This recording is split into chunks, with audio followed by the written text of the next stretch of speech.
Antoni Bassas ha estat, de ben segur, un dels professionals de la comunicació que han tingut més rellevància en els últims 30 anys.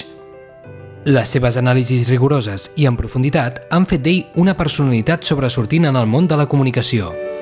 Persona d'una catalanitat contrastada, ha fugit dels estereotips habituals, com altres comunicadors, a la cerca de la notícia fàcil, per aconseguir més audiència. Ans al contrari, en els seus guions i opinions, en els seus escrits, les entrevistes o simplement les notícies, ha buscat l'objectivitat i l'ètica, que no sempre és present en el periodisme actual.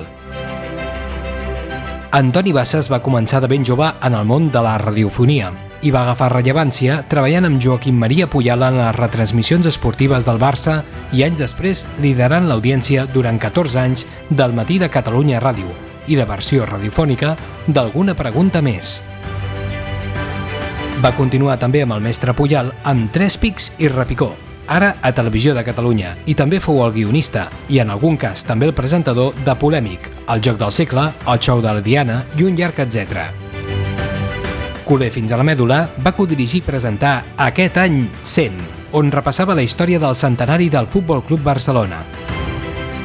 Una època també important va ser la de la corresponsalia de TV3 als Estats Units, durant la qual va relatar en profunditat la realitat nord-americana.